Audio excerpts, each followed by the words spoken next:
Emily, wait! Nick is coming soon. Let him talk to you himself. I don't think there's anything left to say between us. Besides, I'm already married. The second day I returned to America, my classmates dragged me to a reunion where I met my first love, Nicholas, after 5 years. He proposed to me with a diamond ring in front of everyone. The room burst into excitement and everyone assumed I'd say yes, since I once chased him so hard. But everyone has forgotten the truth. At our graduation ceremony, Nicholas framed me with fake plagiarism and cheating evidence, all for another girl. The school took back my diploma and humiliated me in public. Heartbroken, I left the country alone and stayed abroad for 5 years. Now I'm back. His best friend Matthew told me Nicholas used his family power to restore my diploma. Despite everything, he's been waiting for me, saying I'm always his favorite woman. Emily, I'm talking to you. Are you even listening? He didn't take a single penny from them when he started his business. But for your diploma, he still bowed down to his father. All classmates stared at me with curiosity and mockery. Hearing his name feels unfamiliar. My love for him has long faded. I don't know whose words these are, but none of it matters anymore. Nicholas and I ended things a long time ago. Everything you said today means nothing to me. Everyone at the table stared at me in shock.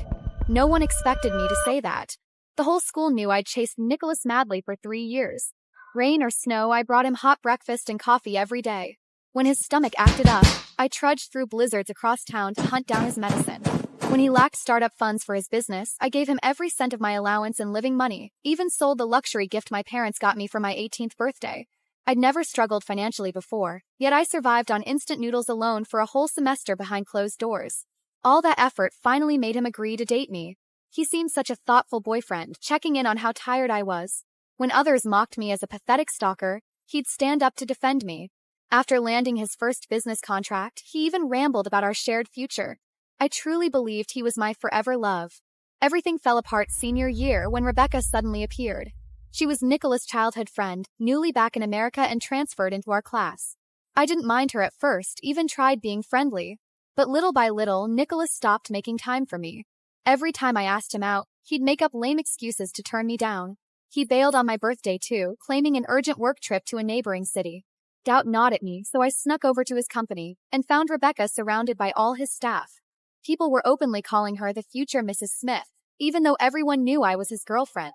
Worst of all, Nicholas, the man who lied about traveling for work, stood right there. He heard those nicknames for Rebecca and said nothing, just smiled calmly as if nothing was wrong. A sharp, stabbing pain tore through my heart. When he spotted me, not an ounce of guilt crossed his face. He just asked casually, "What are you doing here?" Your business trip? You mean partying with her in the office? Can you stop being so unreasonable? You're really suffocating me! I froze right where I stood. I never thought. The man who held me and called me sweetheart just days ago would yell at me so cruelly in front of everyone. Maybe it was how stunned I looked. Nicholas instantly knew he'd crossed a line. Emily, I'm sorry. I said the wrong thing. I didn't mean that. Then what did you mean? And why did you lie business trip today? I didn't lie to you. Partner changed the time suddenly. I just didn't have time to tell you. His voice was warm and natural. It easily calmed most of my anger. Then why did they call Rebecca the future Mrs. Smith? Just a joke. Everyone knows you're the one who will be my wife. Nicholas gently squeezed my hand. Honey, don't be mad, okay? Today's your birthday. I'll take you to a nice dinner tonight. I was about to tell Nicholas never to joke like that again, when Rebecca came sprinting over in a panic. I'm sorry I made you upset.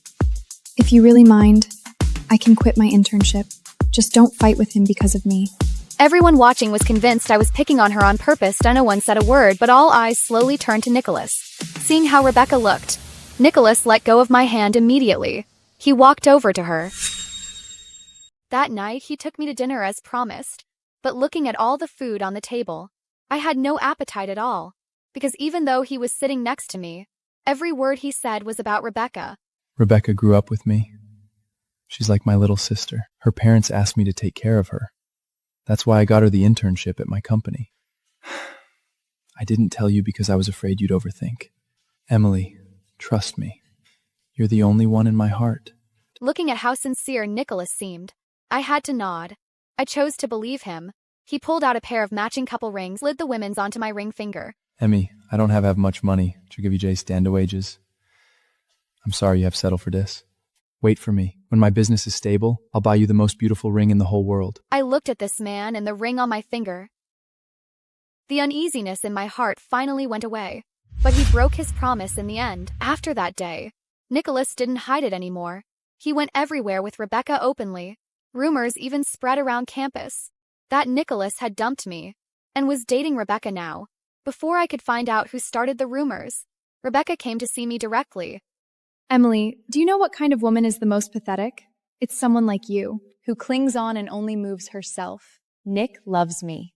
Be smart and leave on your own. I didn't want to pay attention to Rebecca's provocation, but there was a determined look in her eyes. If you insist on living in your fantasy and won't wake up, then I'll help you see the truth myself. After Rebecca left, I told Nicholas about this right away, but I never thought he wouldn't believe me. Emily, I already explained this to you. There's nothing between Rebecca and me. Why do you keep overthinking all the time? Rebecca and I grew up together. I know what kind of person she is. You really don't need to slander her like this. I'm slandering her? Nicholas, is that what you think of me? That I'm this terrible person? The line fell silent for a beat.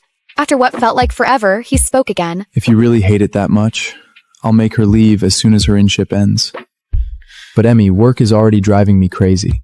Your overthinking is really exhausting me. Let's both calm down. Listening to the beep on the phone, my heart turned cold. He would rather believe I was slandering Rebecca than believe what she actually said to me. For the first time, I thought Nicholas wasn't worth it. For the next month, I didn't reach out to him. He didn't contact me either. Even when we ran into each other on campus, he just ignored me until the day of the graduation ceremony. I was just about to get my graduation gown when the department head suddenly found me. Miss Emily Johnson, your graduation thesis is exactly the same as Rebecca Brown's. Who copied who between you two? That's impossible! I wrote my thesis all by myself! Dr. Carter, I didn't copy anyone. I wrote my thesis myself. If you don't believe me, you can ask Senior Nicholas. He can testify for me. In an instant, every eye in the room locked onto Nicholas. I looked at him too, but he deliberately averted his gaze. This point, I'd be an idiot if I still didn't know what was going on.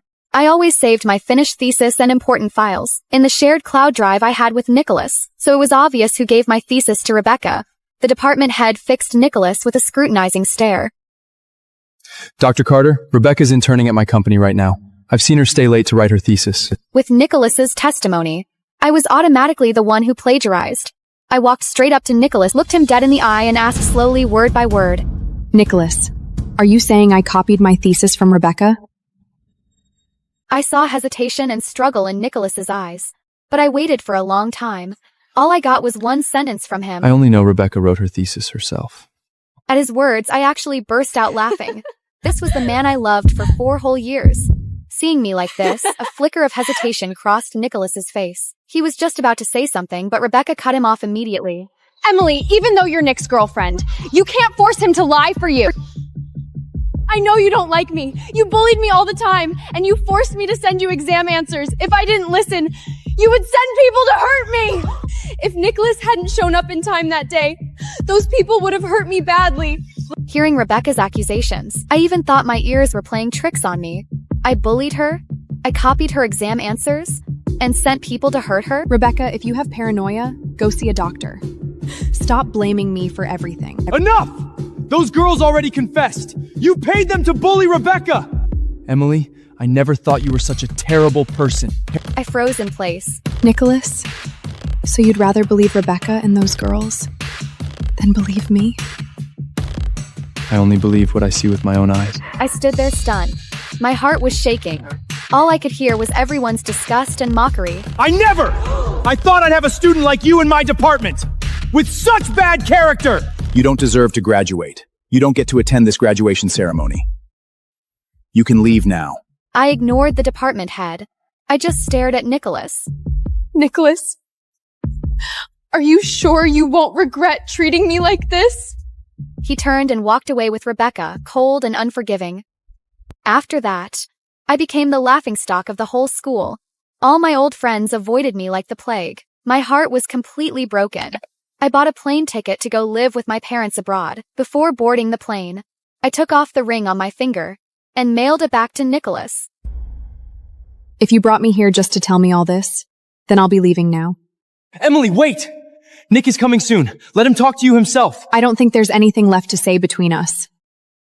Besides, I'm already married. As soon as I said that, private room fell completely silent. Took Matthew a long moment to finally snap back to reality. He stared at me, completely dumbfounded. You're married? How is that possible? You said you'd never marry anyone but Nick. The other students all stared at me, eyes wide, every face etched with utter disbelief. She must be lying. Nicholas now officially runs the Smith group. Wait till she finds out. She'll definitely cling to him again. Exactly. The only family that can compete with the Smiths here is the Jones family. Rumor says William has been abroad all these years. He's married too, even has kids. I tuned out every whisper around me, as if they were speaking of a stranger. Matthew couldn't take his eyes off me, clearly holding something back. What? You think I'm lying to you too? You and Nick loved each other once. I think no matter if you get back together or not, you should sit down and talk properly. Matthew was just like everyone else. He didn't believe I could marry someone else.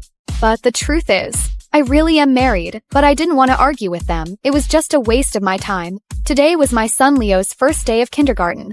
I was really worried if he could adjust. Just then, Nicholas walked over to me and said, Emmy, long time no see. Nicholas, long time no see. Emmy, are you still mad at me? We ended things a long time ago. Why would I still be mad at you? I moved past Nicholas, ready to leave, but he caught my wrist in a vice-like grip. Emmy, I've waited for you for 5 whole years. Now you're finally back. This proposal's 5 years late. Will you still be with me? Mr. Smith, please respect yourself. I think you have the wrong person. I'm not Rebecca. What about the mute girl? Her? Don't even put her in the same sentence as you. I pressed my hand to save a dying rogue named Ryder. I used a life-binding spell to tie our lives together. The price was my voice. Unless he chooses me as his mate, the curse will drain my life away. Then came his birthday banquet. Everyone assumed he'd choose me, even I believed it. You're the only one worthy of me. What about the mute girl? Her? Don't even put her in the same sentence as you. I pressed my hand over my mouth. The pain hit me like a blade to the chest. My wolf screamed. The life-binding spell tightened around my throat like a rope, and I couldn't breathe. She was getting weaker. So was I. The life-binding spell. It was feeding on me. That was the name where mine used to be. My chest caved in. I had to press my hand to the floor just to keep from collapsing. Then someone stepped on my fingers. Oh, sorry. I didn't mean to hurt you.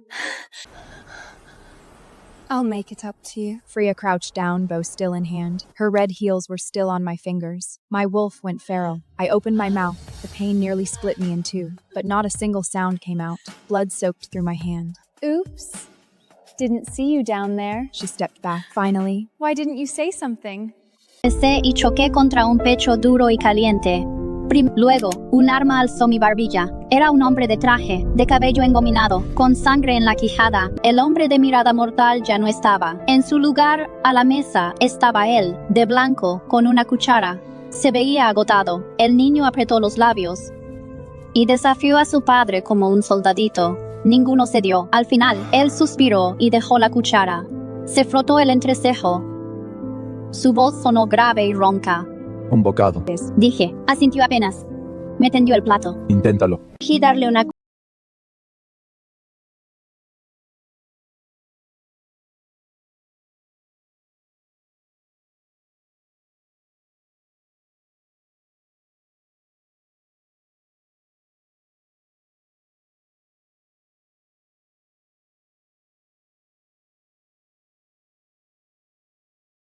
¿Estás enferma? Un poco pequeño. Antes no comía bien y me enfermé. Promete que tú nunca acabarás así. ¿Te duele? Si te duele, te doy un dulce.